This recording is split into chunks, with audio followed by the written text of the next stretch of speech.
The first reading today is from Annie Lightheart's The Second Music. Now, I understand there are two melodies playing, one below the other, one easier to hear, the other lower, steady, perhaps more faithful for being less heard, yet always present.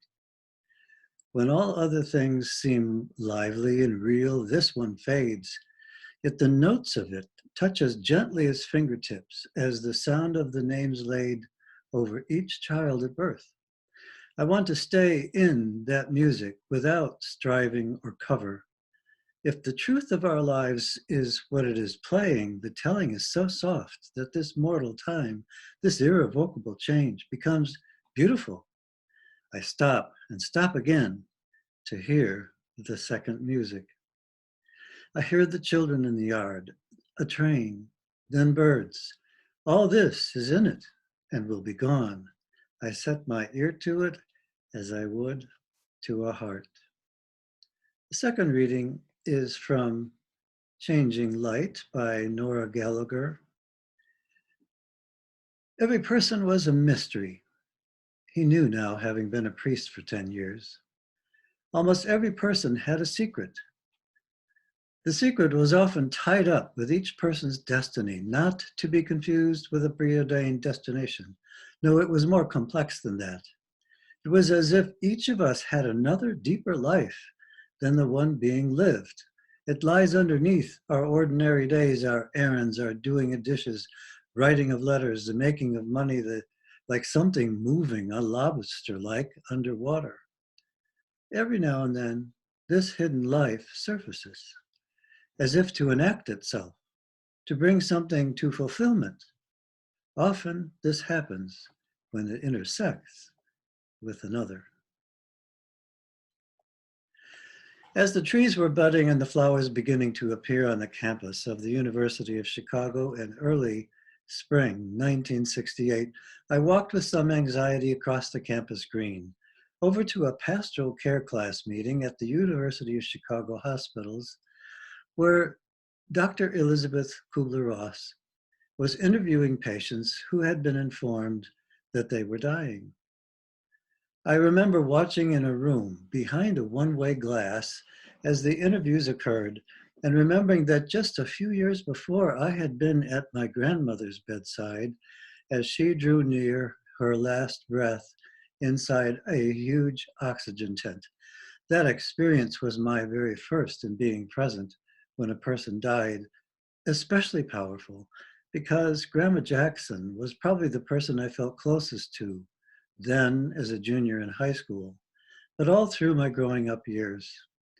While I sat beside her, I remember my internal response was to sing to myself the choral benediction I so often sang as part of the high school choir at my home church. The Lord bless you and keep you. The Lord lift his countenance upon you and give you peace. Then I went home and I wrote and I wrote and I wrote about what it was like to lose this lovely, gentle, caring person in my life. And I still have that emotional journal. As it turned out, that walk across the campus, that bedside vigil, and a few other early life experiences led to a major thread in my life: the search for meaning in the face of the realities of life and death. Since that walk, as pastor and as chaplain, I have sat by hundreds of bedsides and been blessed with the incredible beauty of the gratitude, intense love, and surprising hope so often found in those times. A little about my life story might be useful here.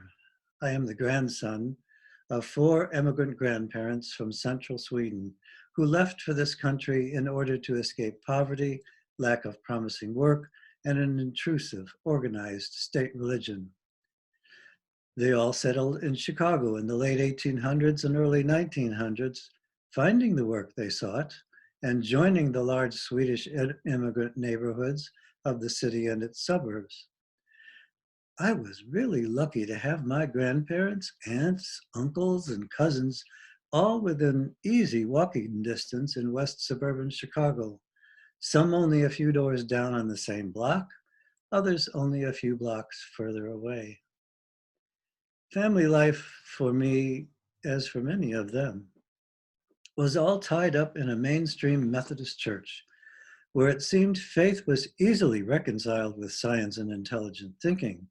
That did not mean there were no forces of evil to contend with.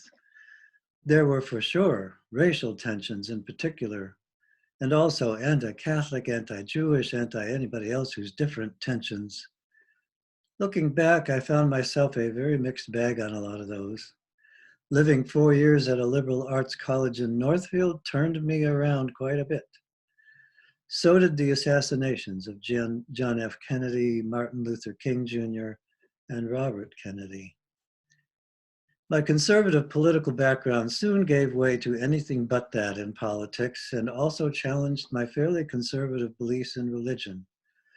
Finding a respect for a radical Jesus, I decided that I would try a year in seminary instead of going on to prepare for teaching.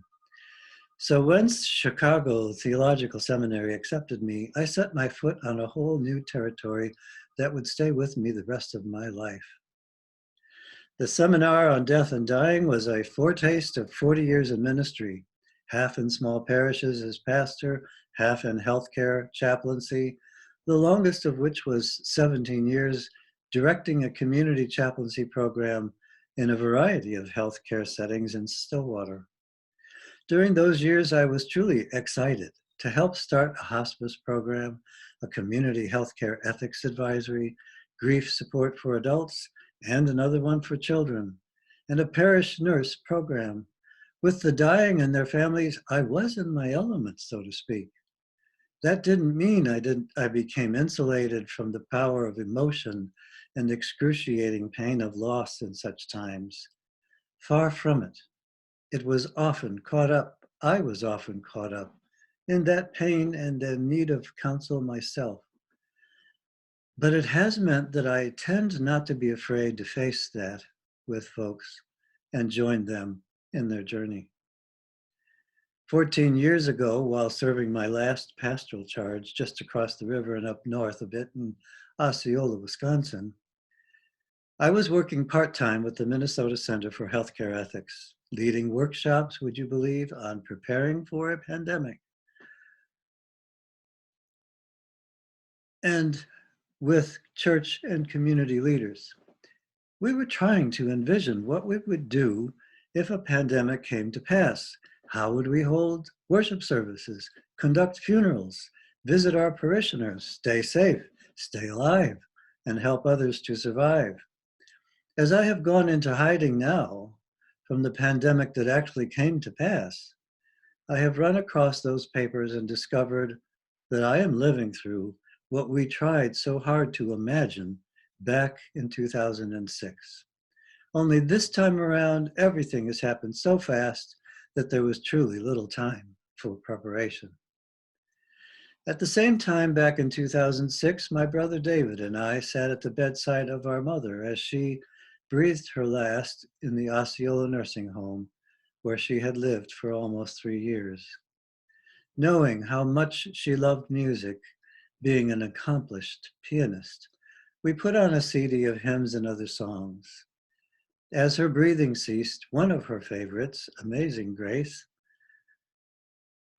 began to play, celebrating the faith and life of this dear mother, friend, and mentor. Ironically, our very Swedish mother died on 2nd May, the Norwegian Independence Day. So happily, she got her independence from pain, from the restraints of her physical life, and added profoundly, it seems to me, to the grace of what comes next. The issues of the meaning of life and death seem to have come front and center all of a sudden, even in the short time between when I agreed to do this talk and now. How things have changed, and how powerfully present that second melody Annie Lightheart described, and that mystery underneath the ordinary Nora Gallagher's priest saw, have become. I believe that the second melody, the mystery underneath the ordinary, has a lot to do with all that is sacred in our lives. It has to do with the love we feel, the hope we embrace, the peace we find. We find it here in the congregation as we care for one another, meet one another, even at a distance, hold one another in our thoughts and prayers, and savor one another's life expression, close by or even far away. There is a beautiful melody going on in us individually and as a beloved community. It is the mystery in which we can all find a place to cherish, to nurture, and most of all, to encourage that which is sacred as our primary focus. And enjoy and celebrate, of course, all those wonderful ordinary things that surround us. And he said, I stop and stop again to hear that second music. And the priest said, every now and then this hidden life surfaces as if to enact itself, to bring something to fulfillment. And what is underneath the ordinary, beautiful life we live, even in the midst of all that is going on? I believe we are pointed in that direction every time we gather for worship and go about our life as a congregation. Hear the words. Love is the spirit of this church, and service is its law. This is our great covenant, to dwell together in peace, to seek the truth in love, and to help one another. May peace dwell within our hearts, and understanding in our minds. May courage steel our will, and love of truth forever guide us. So be it. Go to it in gratitude and hope always. Thank you.